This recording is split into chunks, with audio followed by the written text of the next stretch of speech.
So to me, there is nothing more American than due process and the rule of law.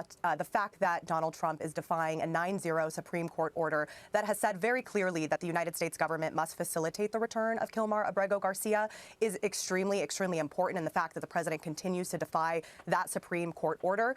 To me, this is also a bipartisan issue. We have had a conservative-leaning Supreme Court say that he must be returned, a Reagan-appointed judge say that this should be shocking to every American, and also Joe Rogan, who has said that due process is one of the foundations of our freedom. So I want to make sure that the president abides by the law and actually follows the law.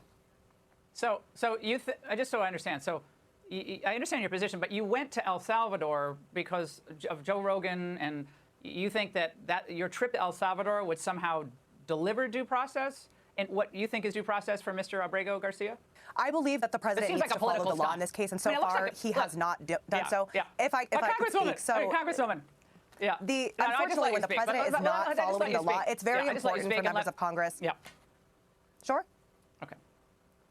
Okay. I didn't mean to interrupt you, but I think that we're talking over each other. Let me just ask a question, then you can answer. Okay. Let me ask a question, then you can answer. Sorry, it's annoying for the viewers.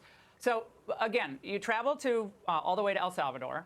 And there are obviously huge problems in Arizona right now. There's huge problems still with dealing with smuggling of drugs and individuals and all the carnage that left behind.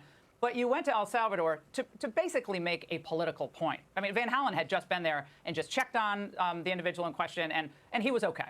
You would admit that he was okay, correct? So we actually went with the lawyer of the family, who was very, very grateful. The family themselves put out a statement to say that they are grateful that we went because they are worried that the president is trying to brush this case under the rug. The president made very clear in the Oval Office he has no plans to follow the Supreme Court, and so we are not going to be the last ones to go to El Salvador and demand that the United States government take action. My constituents asked me to do this. Over the last 2 weeks, there's no issue that we have gotten more calls about, more messages about than this issue, because I represent a very diverse community, and people are concerned that if this can happen to someone without due process, tomorrow it can happen to a U.S. citizen, and that's exactly what the Supreme Court also is concerned about. So we will continue to advocate for this, and we will continue to advocate for the rule of law. Yeah. I know a little bit about the Supreme Court and how that works there. And, the word facilitate was, again, we'll see how this all works out. And I don't know how it's ultimately going to come down.